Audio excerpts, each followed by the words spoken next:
أعوذ بالله من الشيطان الرجيم بسم الله الرحمن الرحيم ولا تلبسوا الحق بالباطل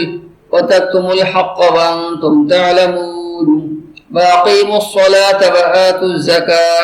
واركعوا مع الراكعين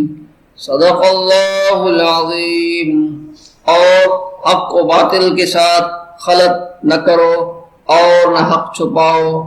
تمہیں تو خود اس کا علم ہے، اور نماز کو قائم کرو اور زکوٰۃ ادا کرو اور اللہ کے سامنے جھکنے والوں کے ساتھ جھکو۔ ولا تلبسوا، اور خلط ملط نہ کرو حق کو بالباطل، باطل کے ساتھ، وتکتموا، اور نہ چھپاؤ حق کو، الحق کو، وانتم، اور تم، تعلمون، جانتے ہو۔ واقیموا، اور قائم کرو، الصلاۃ، نماز کو، وآتوا، اور ادا کرو دو، الزکوٰۃ، زکوٰۃ، وارکعوا، اور جھکو، مع الراکعین، رکوع کرنے والوں کے ساتھ۔ ان آیات میں اللہ تبارک و تعالیٰ نے یہود علماء کو اور یہودیوں کو یہ بھی خطاب فرمایا ہے کہ جو پچھلے آیت میں آیا کہ وَلَا تَشْتَرُوا بِآیَاتِي ثَمَنًا قَلِيلًا، یہ اس کے ساتھ کنٹینیو آیتیں ہیں۔ حق کو خلط ملط نہ کرو، یہ ان یہود علماء کی ایک بڑی جو کمزوری تھی یا بہت بڑی ایک بیماری تھی ان میں، کہ وہ حق کو باطل کے ساتھ خلط ملط کرتے تھے، حق کو چھپاتے تھے، باطل میں ملا لیتے تھے۔ تو اللہ تبارک و تعالیٰ نے فرمایا کہ آپ جان بوجھ کر حق کو باطل کے ساتھ خلط ملط نہ کرو، کیونکہ یہ عمل ٹھیک نہیں ہے۔ سچ کو ظاہر کرو، حق کو ظاہر کرو، وَتَكْتُمُوا الْحَقَّ، اور تم حق چھپاتے ہو۔ حالانکہ یہود علماء کو پتا تھا حضرت محمد صلی اللہ علیہ وسلم کے بارے میں،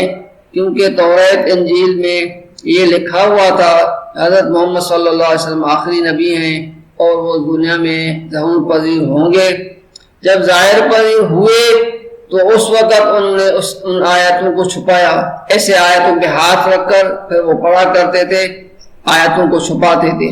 حق جو ہے وہ چھپاتے تھے، وَتَكْتُمُوا الْحَقَّ، حق کو چھپاتے تھے، وَأَنْتُمْ تَعْلَمُونَ، حالانکہ تم جانتے ہو، مطلب وہ جان بوجھ کر یہ عمل کرتے تھے۔ ایک وہ ناسمجھی میں کرنا، بے علمی میں کرنا، لا علمی میں کرنا، یہ نہیں تھا، وہ سب یہ اس لیے کرتے تھے کہ جان بوجھ کر کرتے تھے، حسد اور عناد اور بغض کی وجہ سے یہ سب کچھ کرتے تھے، حالانکہ وہ حضرت محمد صلی اللہ علیہ وسلم کی فضیلت کو جانتے تھے اور اس کے نبی آخر الزمان ہونے کو جانتے تھے، ان کے علم میں تھا، پھر بھی وہ سب کچھ کرتے تھے۔ پھر اللہ تبارک و تعالیٰ نے نماز کے بارے میں حکم فرمایا کہ نماز کو قائم کرو اور زکوٰۃ ادا کرو اور رکوع کرنے والوں کے ساتھ جھکو۔ جو نماز جو ہے وہ انسان کو اللہ تبارک و تعالیٰ سے ملاتی ہے، عبادت کرنے سے انسان اللہ کے نزدیک ہو جاتا ہے، اور جو زکوٰۃ دینے سے انسان کے اندر سے حب مال نکلتا ہے، اور نماز پڑھنے سے حب جاہ ختم ہوتا ہے۔ انسان جتنی بھی جو ہے وہ کرتا ہے، سب چیزیں حق کو چھوڑتا ہے اور باطل کے پیچھے چڑھتا ہے، سب کام وہ دو باتوں کی وجہ سے کرتا ہے، حب جاہ اور حب مال۔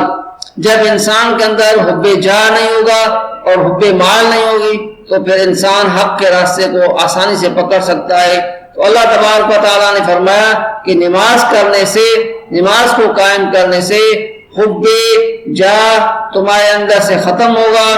اور اللہ کے راستے میں زکوٰۃ ادا کرنے سے حب مال ختم ہوگا۔ جب حب جاہ اور حب مال ختم ہو گیا تو پھر حق راستے پہ چلنا آسان ہو جائے گا اور حق کی تلاش آسان ہو جائے گی اور حق راستہ ان کو صاف ظاہر آئے گا۔ وَارْكَعُوا مَعَ الرَّاكِعِينَ، اور اللہ کے سامنے جھکنے والوں کے ساتھ جھکو۔ مطلب ایک تو ظاہری جھکنا ہے جو اللہ کے سامنے نماز پڑھ رہے ہیں، دوسرا یہ کہ جنہوں نے اللہ کو مان لیا ہے، ایمان لے آئے ہیں، تو آپ بھی ان کے ساتھ ایمان لائیں اور اللہ تبارک و تعالیٰ کی ذات کو اور اللہ کے رسول کو مان لیں، آپ بھی ان کی جماعت میں مسلمانوں کے ساتھ اسلام میں داخل ہو جائیں اور ایمان والی زندگی گزاریں۔ ان آیتوں میں یہ دعوت یہود کو دی گئی ہے، وما علینا الا البلاغ المبین۔